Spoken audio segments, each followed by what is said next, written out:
आज हम एक बेहद ही सच कहूं तो रोंगटे खड़े कर देने वाली घटना पर चर्चा करने जा रहे हैं। यूपी के अंबेडकर नगर से एक ऐसी खबर सामने आई है जिसने पूरे इलाके को अंदर तक झकझोर कर रख दिया है। हम बात कर रहे हैं 4 मासूम बच्चों की निर्मम हत्या की, वो भी उनके ही घर के अंदर। इस विश्लेषण में हम कोई नतीजा नहीं निकालेंगे, बल्कि सिर्फ उन तथ्यों को डिकोड करेंगे जो अब तक सामने आए हैं। हम ये समझने की कोशिश करेंगे कि आखिर उस मनहूस दिन हुआ क्या था, पुलिस की जांच किस तरफ जा रही है और वो कौन से बड़े सवाल हैं जो अभी भी अनसुलझे हैं। तो चलिए सीधे इस मामले में उतरते हैं और शुरुआती फैक्ट्स को देखते हैं। जगह है अकबरपुर कोतवाली का मुरादाबाद मोहल्ला। शनिवार का दिन था और दोपहर के कोई 3:40 बज रहे होंगे जब पुलिस को खबर मिली और वो वहां पहुंची। तो अंदर का नजारा मतलब वो किसी को भी विचलित करने के लिए काफी था। एक 4 मंजिला मकान है और उसके एक ही कमरे के भीतर 4 बच्चों की लाशें, बिल्कुल खौफनाक। समय और जगह तो एकदम साफ है, लेकिन असली कहानी यहीं से उलझनी शुरू होती है। भाग 1, मासूम पीड़ित, एक दुखद खोज। जिन भाई बहनों की जान गई उनकी नाम सुनकर ही दिल भारी हो जाता है। सबसे बड़ा भाई था सफीक, जिसकी उम्र सिर्फ 14 साल थी। उसके बाद 10 साल का सऊद, 8 साल का उमम और सबसे छोटी महज 6 साल की बच्ची बयान बानो। पुलिस रिपोर्ट्स के मुताबिक इन चारों मासूमों को ईंट से कूचकर मारा गया है। जरा सोचिए, 6 से 14 साल के बच्चे, एक ही झटके में पूरा का पूरा परिवार खत्म हो गया। ये सिर्फ एक क्राइम नहीं है, ये पूरे समाज का एक ऐसा नुकसान है जिसकी कभी भरपाई नहीं हो सकती। भाग 2, मुख्य संदिग्ध, बटा हुआ परिवार। तो आइए आगे बढ़ते हैं और देखते हैं कि ये पूरी कहानी कैसे बिल्ड होती है। उस वक्त घर के हालात क्या थे, ये समझना बहुत जरूरी है और ये चीज बिल्कुल साफ कर देती है कि मामला कितना पेचीदा है। बच्चों के पिता मोहम्मद नियाज पिछले 1 साल से काम के सिलसिले में सऊदी अरब में रह रहे हैं, यानी वो तो देश में थे ही नहीं।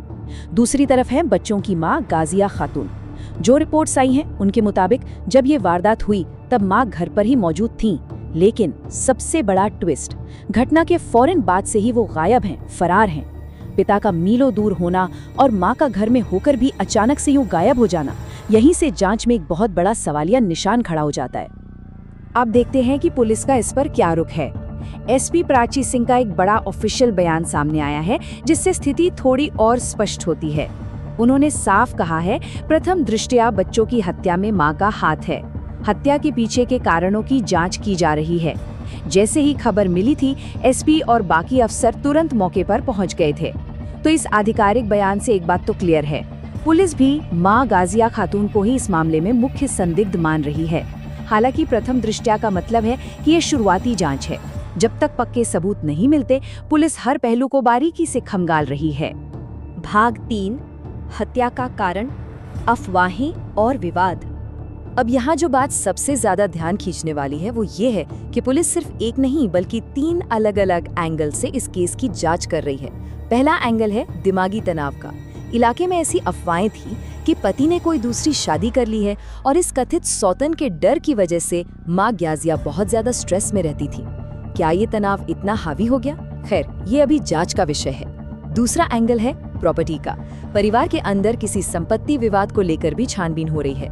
और तीसरा, जो सबसे ज्यादा जरूरी है, फरार मां की तलाश करना, क्योंकि सच मानिए उसके बिना इस पूरी कहानी के कई अहम पन्ने कोरे ही रहेंगे। याद रहे, ये सभी अभी सिर्फ थ्योरीज हैं जिन पर काम चल रहा है। फिलहाल ग्राउंड जीरो की बात करें तो फोरेंसिक टीमें और पुलिस दिन रात एक कर रही हैं। घटनास्थल से लगातार सबूत, फिंगरप्रिंट्स और तकनीकी साक्ष्य जुटाए जा रहे हैं। अधिकारियों ने एकदम न्यूट्रल स्टेंस लिया है। उनका साफ कहना है कि इस जघन्य अपराध की असली वजह तभी पता चलेगी जब जांच पूरी होगी और फरार मां से आमने सामने बिठाकर पूछताछ की जाएगी। हवा में तीर चलाने का कोई फायदा नहीं है।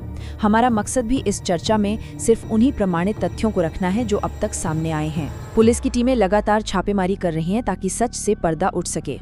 तो इन सारे तथ्यों को देखने के बाद जो सबसे बड़ा सवाल अब सामने खड़ा है वो यही है कि ये फरार मां आखिर पकड़ी कब जाएगी और इस रूह कपा देने वाली त्रासदी के पीछे असली मकसद था क्या? क्या वाकई कोई दिमागी तनाव था, प्रॉपर्टी का चक्कर था, या फिर कुछ ऐसा जो अभी तक किसी के भी रडार पर नहीं आया है?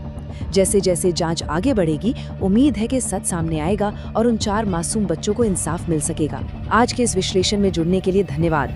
ऐसी उलझी हुई घटनाओं के तथ्यों को गहराई से समझना हमेशा बहुत जरूरी होता है।